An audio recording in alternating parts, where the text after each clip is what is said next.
The chrome elevator buttons gleamed as I watched my parents fidget in their designer outfits. My father's Rolex caught the light as he checked the time for the third time in 2 minutes. My mother's Chanel perfume filled the small space as she adjusted her pearl necklace, a nervous habit she'd had for as long as I could remember. "Olivia, darling," my mother said with that familiar condescending tone, "are you sure you want to show us your workspace? We could just have lunch at the club instead." I smiled, remembering all the times they'd refused to visit my tiny office over the past 3 years. But today was different.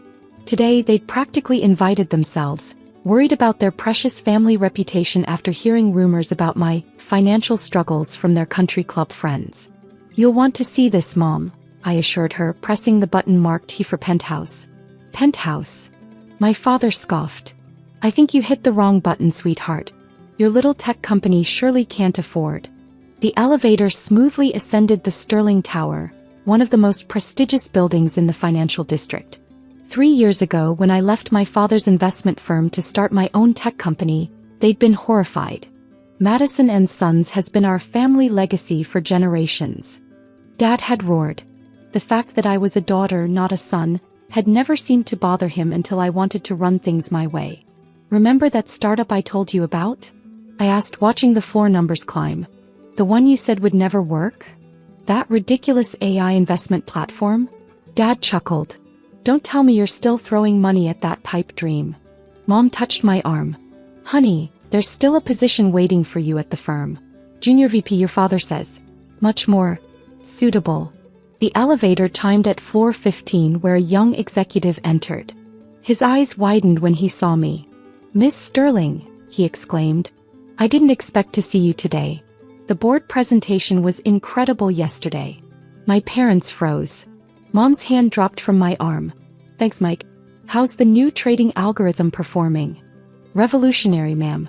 We've already had calls from 3 major banks wanting to license it." He got off 2 floors later, leaving my parents in stunned silence. I could almost see the wheels turning in their heads. "Sterling Tower. Miss Sterling. Board presentation. Olivia." My father's voice had lost its patronizing edge. "What exactly is going on?" The elevator continued its smooth ascent. "Remember when I said I had an idea that would change the investment industry? An AI system that could predict market trends better than any human analyst. That impossible idea that would never work?" He quoted his own words back to me. "Yes, that one." I watched the numbers. 45, 46, 47. The one that now handles investments worth over $50 billion. $50 billion? Mom whispered. "But that's not why I brought you here today," I continued as the elevator approached the top floor. "You see, when my company took off, I needed a suitable headquarters. And this building, well..." The elevator timed one final time. "Let's just say I got a good deal when I bought it." The doors opened to reveal a stunning penthouse office with floor-to-ceiling windows overlooking the city. Modern art adorned the walls, and a sleek desk faced the impressive view. But what caught their attention was the massive sign behind my desk. "Sterling Innovations, where AI meets investment." "Welcome to my building," I said quietly, stepping out of the elevator. My mother's perfectly maintained composure cracked. "Your building? All 60 floors of it?" I walked to my desk, enjoying the sound of my heels clicking on the marble floor. "Would you like a tour? We can start with my tiny office here in the penthouse." Dad's face had turned an interesting shade of red. But Sterling Tower is owned by Sterling Innovations," I completed for him. "My company. Named after Grandma Sterling, by the way. The one who always told me to think bigger than anyone expected." "But that's impossible," he sputtered. "You've only been gone 3 years." 3 years, 4 months and 17 days, I corrected. "Would you like to see our latest quarterly reports? They're quite interesting." A knock at the door interrupted us. My executive assistant, Jessica, entered with a tablet in hand. "Miss Sterling, sorry to interrupt, but Goldman Sachs is on line 1 about the merger, and the mayor's office confirmed your lunch meeting tomorrow." "Give me 5 minutes, Jessica," I said, watching my parents try to process the situation, and push the Goldman Sachs call to 3 p.m. After Jessica left, my father collapsed into one of the leather chairs facing my desk. My mother remained standing, her eyes darting around the office as if searching for signs this was all an elaborate prank. The merger they're talking about on CNBC? Dad's voice was barely a whisper. That's you. I sat behind my desk, enjoying the role reversal. For years I'd sat on the other side of his desk, listening to him explain why my ideas were too risky, too innovative, too different from how things are done. Yes, that merger. We're acquiring Thomson Financial's AI division. Rather fitting, considering they rejected my job application 4 years ago. I pulled up some figures on my holographic display. Would you like to see the numbers? Mom finally found her voice. But at the Christmas party you said you were still figuring things out. You were wearing that same old blazer. The one you said made me look like a junior associate? I smiled. I wore it on purpose. Just like I kept my old apartment, drove my used car and worked from that small office on the 15th floor. I wanted to succeed on my own terms, not because of the sterling name. But why? Dad demanded, his business instincts finally kicking in. Why hide your success?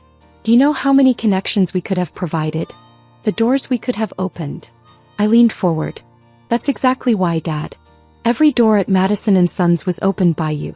Every client came through your connections. I wanted to build something that was entirely mine. But surely after the first year when you started succeeding... Mom trailed off. You mean when I started really succeeding? I stood up and walked to the window. Let me tell you what happened a year into my venture. Our AI made its first major market prediction, a shift nobody else saw coming. We made our initial investors a 500% return in 1 week. I turned back to face them. That same week I overheard you at the club, telling the Hamiltons how worried you were about my failed experiment. How I'd come crawling back to the firm eventually. Dad had the grace to look embarrassed. We were concerned. No, I cut him off. You were embarrassed. Your daughter, the Harvard Business School graduate, was playing with computers instead of following the family path. So I decided to keep playing my role as your unsuccessful child while building something revolutionary. I pressed a button and the wall of screens behind me lit up, displaying real-time market data, AI predictions, and global investment flows. Our AI doesn't just predict markets, it understands them. It sees patterns humans can't comprehend. Every major financial institution in the world now uses our technology. I paused, letting that sink in. Including Madison & Sons. Dad's head snapped up. What? Check your firm's trading software. See who provides it. I enjoyed watching him fumble for his phone. You've actually been using my technology for the past year. Your recent record profits? You're welcome.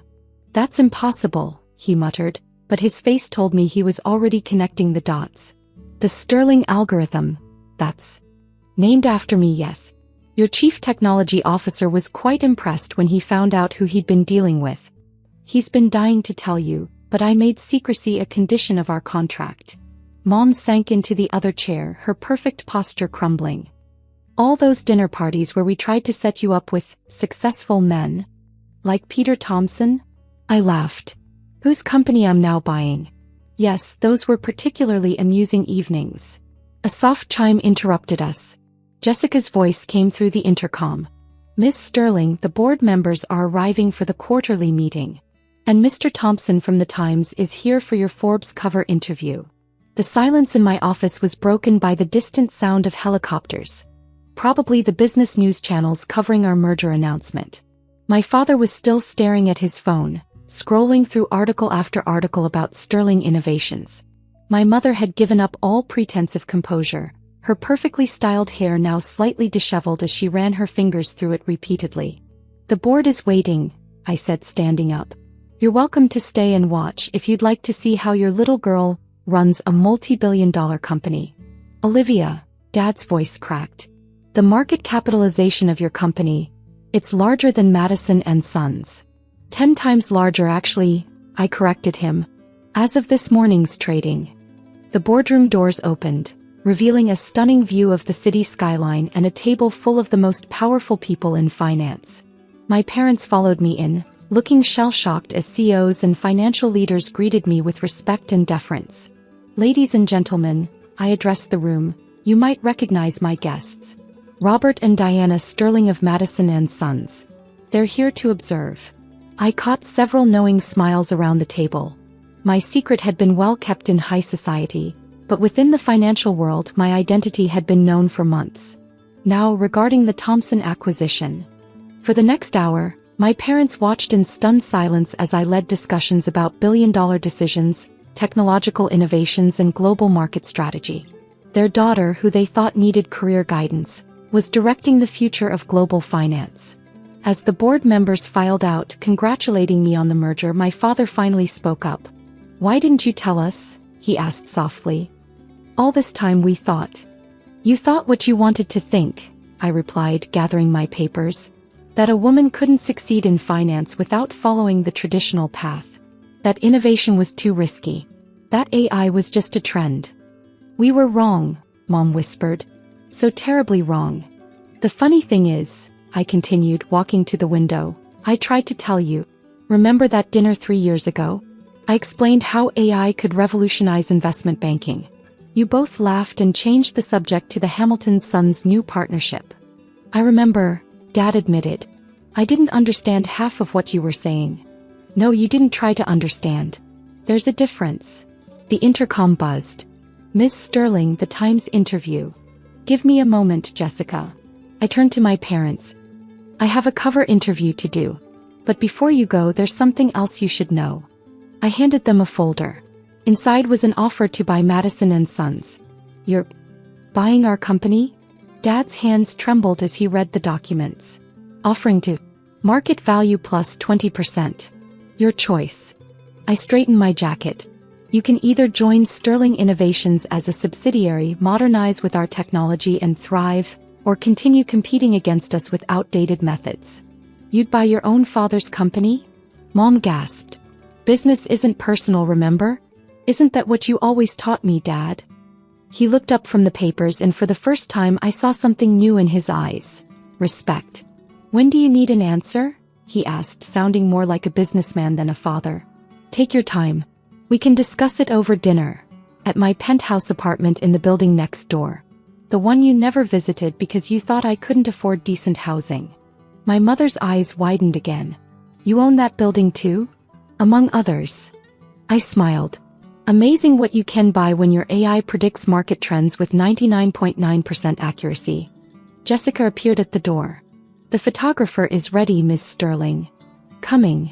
I turned to my parents. "The choice is yours. Join the future I'm building or stay in the past. Either way, I've proven what I set out to prove, that success doesn't have to follow the expected path." As they walked to the elevator, still clutching the folder, my father paused. "That Christmas party," he said, "when you were wearing the old blazer, you had already bought this building, hadn't you?" "Yes. I signed the papers that morning." He shook his head, a mixture of amazement and regret crossing his face. "We've missed so much of your journey." "You did," I agreed. "But maybe now you can be part of what comes next." As the elevator doors closed on their stunned faces, I straightened my shoulders and headed to the photo shoot. Tomorrow's headlines would reveal my success to the world. But today's revelation to my parents felt more significant somehow. Sometimes the biggest success isn't in the billions you make or the buildings you own, but in the moments when those who doubted you finally see you for who you really are. As I posed for what would become the cover of Forbes, I smiled, thinking of my tiny first office on the 15th floor. I still keep it unchanged as a reminder that every empire starts with a single room and a dream that others call impossible.